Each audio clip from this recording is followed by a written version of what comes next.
Só que no estudo da experiência fora do corpo, eu descobri que existia algo chamado EQM, ou experiência de quase morte.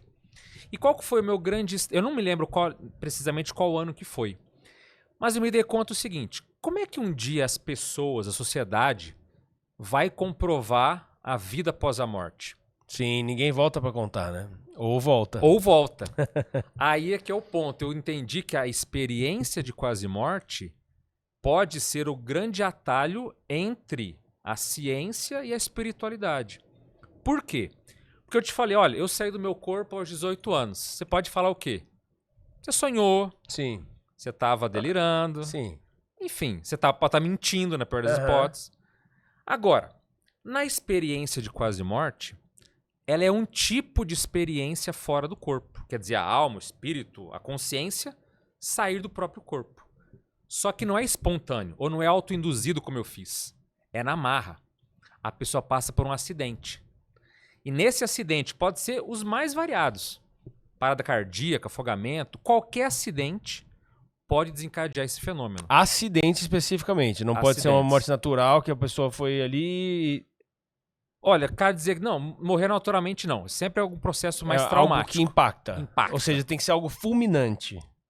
Ou nem tanto. O próprio afogamento, que é uma coisa lenta, a pessoa vai desesperando, mas ela vai tendo o mesmo. Sim, mas eu me evento. refiro assim, não é uma questão de uma doença. Ou seja, a pessoa está definhando ali... Pode até ser doença terminal, ou doença Tá. tida como terminal. Então, não necessariamente um acidente. Algo Tá. físico Tá. problemático. Tá. Só que, então, uma experiência fora do corpo na marra. Ela não pediu, ela não desejou. A grande maioria nem sabe que isso existe. Só qual que é a grande sacada que eu percebi?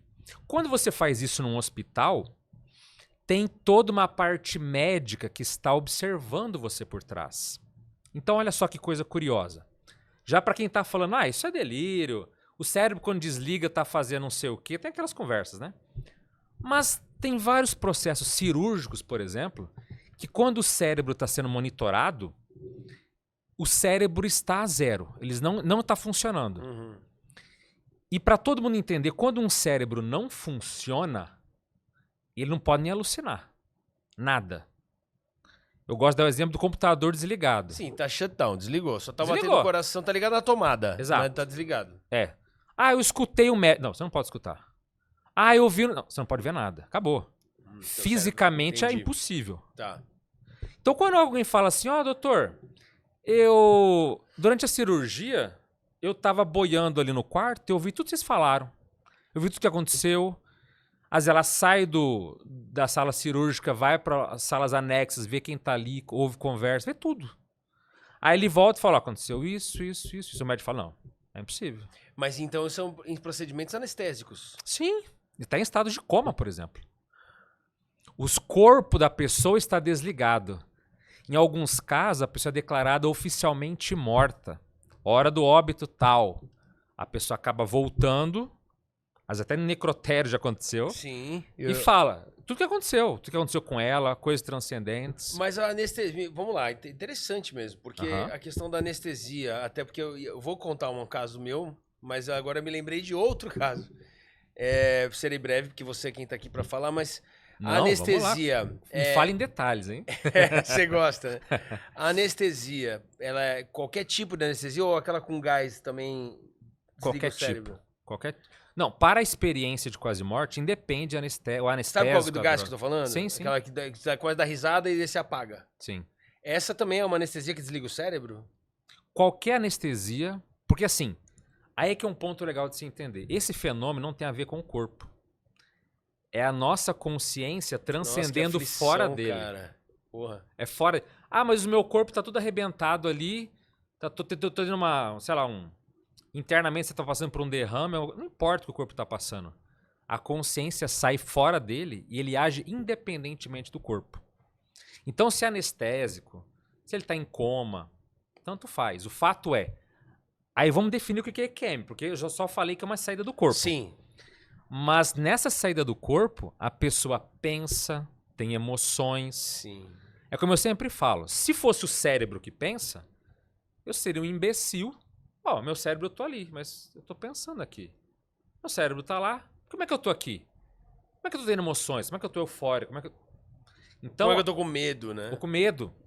Então aquilo independe totalmente do corpo físico. Então olha só, para a gente definir o que é uma quase morte. Primeiro evento, experiência fora do corpo. Sem ela não existe esses casos. Não é considerado experiência quase morte. Não tem nada. Tem que estar fora do seu corpo. Tanto que pessoas que passam, por exemplo, por acidentes automobilísticos, ela pode inclusive estar vendo o socorro dela de fora. Eu já vi casos de pessoas, inclusive, que conversaram pessoalmente comigo, falando, olha, eu estava fora do corpo, os bombeiros me levaram para um SAMU da vida, eu não vi luz nenhuma, não sabia o que fazer, eu segui meu corpo, entendeu? Ela fica ali, não sabe o que fazer, mas ela está fora do corpo. E como é que dá para comprovar que isso não é um delírio? Então, eu digo mais na área médica, porque quando isso acontece, está sendo vigiado, você, teoricamente, seria impossível. Mas tem outros pontos que eu vou chegar lá para decifrar. Outra coisa depois da experiência fora do corpo, que é muito comum, é a sensação de paz. Mas uma paz absoluta, do tipo que a pessoa nunca sonhou que ela poderia ter. Uma sensação de conforto, Plenitude, de plenitude, né? Uma sensação de bem-estar assim, avassaladora. Então alguns falam, peraí, mas não é desesperador? Eles falam, nossa, não. Muitos até olham o próprio corpo ali e não liga. Tipo, ela tá tão bem que aquele corpo é como se não fosse ela. E pra nós é difícil, né? Porque eu sou o meu corpo, né? Essa coisa da... E aí, nessa experiência, a pessoa tem um choque. Não, peraí, eu não sou o meu corpo. Eu tô além dele. Então, e aquilo dá um estado geralmente de muita paz. Outro ponto muito famoso, o chamado túnel de luz. A pessoa sente e visualiza que ela está passando por um túnel, muitas vezes escuro, outras vezes cheio de luminosidades ou energias rodeando, e que é uma luz no fim daquele túnel. Agora, de tudo que eu vou falar aqui, Raul, existem muitos itens que compõem uma quase morte completa. Mas nem toda quase morte passa por tudo que eu vou falar aqui, tá? Nem todas tem esse túnel de luz. Tem umas que tem, fica aí, sabe? Mas o túnel é algo muito marcante, porque a pessoa sente que ali há uma passagem. Ela está transitando para um outro lugar. E também tem a ver com quantidade de vezes que a gente escuta na nossa vida que para onde que a gente vai? A gente vai para a luz.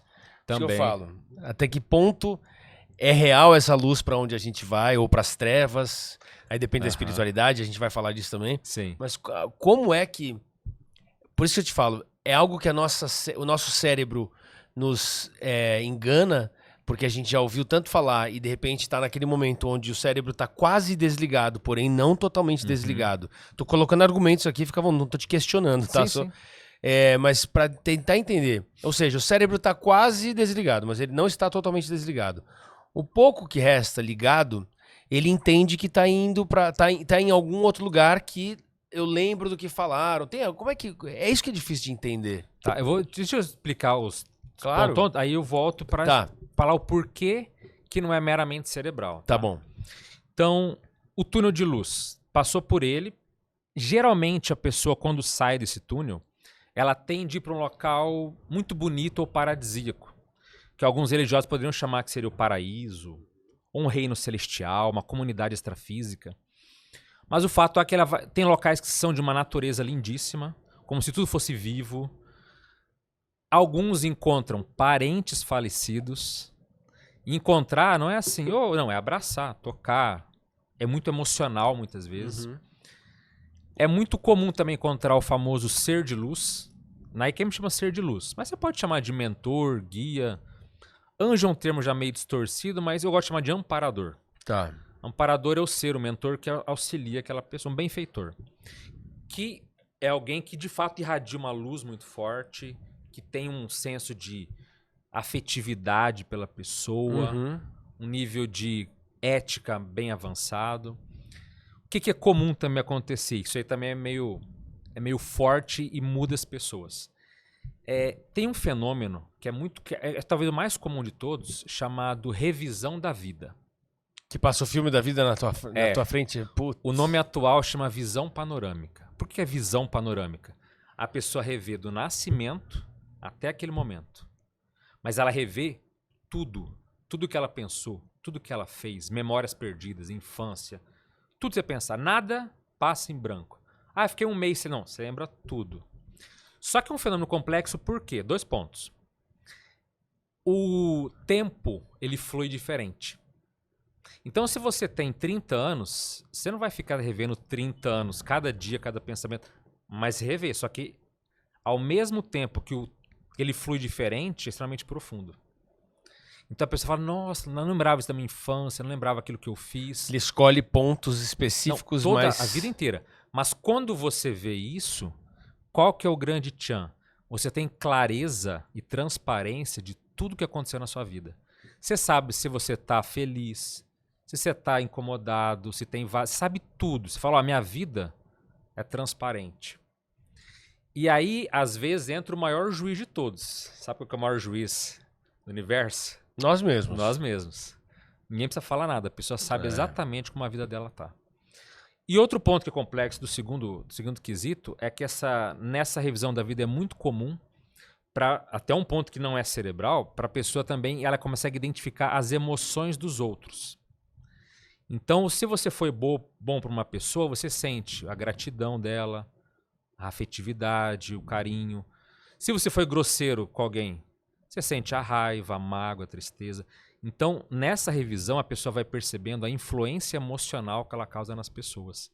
Então, não é só a memória em si, mas é a memória com a emoção que ela causou no outro. Então, transcendeu a parte cognitiva. É um balanço sobre tudo que você... Total. Existe também, mas não é tantos. Mas há uma parcela considerável que tem a chamada memória de vida passada, ou retrocognição, que se conhecia como regressão. A pessoa se vê emocionalmente onde ela estava, o que ela fez. Em outras vidas. Em outras vidas. Se ela matou, se ela foi morta, ela vê tudo. Vê tudo em detalhes, também de forma muito emocional. Não é um cinema assim, não. Ela revê, sente a emoção de novo. Quase que se teletransporta pro local. Exatamente. Então muitas ficam muito impressionadas com isso também. E a forma que se apresenta varia muito. Alguns veem como se fossem telões, como se estivesse imersa dentro daquilo. Enfim, a apresentação de como que acontece é muito variada. Alguns até já como se fossem fotos que vão sendo vivas. Enfim, é bem complexo nesse sentido. Nessa experiência também é muito comum acontecer aquilo chamado de fronteira. O que é a fronteira? A pessoa sabe, ela tem a noção intuitiva de que se ela passar por algo, ela não volta para a vida. Pode ser é algo simbólico, uma ponte. É isso que eu ia falar, é quase como o penhasco. Se ela se jogar, já era. É. Teve uma vez que uma mulher falou que era uma cadeira. Tinha uma mesa, uma cadeira. Ela sabia que se ela sentasse na cadeira, ela tinha noção de que ela não voltaria. Isso serve muitas vezes para a pessoa se posicionar do tipo, olha, você não morreu. Você vai voltar. Você ainda tem escolha. Exatamente. E pra gente fechar, pra não me estender muito, tem alguns outros detalhes. Não, fica à vontade. Mas são os principais, tá? Tem o caso de que nessa experiência de quase morte, existe a opção da pessoa voltar ou não. Por exemplo, eu digo que a frase mais falada e repetida numa experiência dessa é o seguinte. Olha, não chegou a tua hora, você precisa voltar. Aí a pessoa tá no estado de felicidade, num local às vezes lindo, com parentes, num bem-estar absurdo, né? Fala, não vou voltar. Não vou. Alguns tentam barganhar, tentam brigar, cada um no seu temperamento. Briga, não adianta. Quando ela vê, ela volta abruptamente, ela acorda, ou com dor, mas ela volta pro corpo dela. E ela não tem opção nenhuma de ficar por lá ou voltar.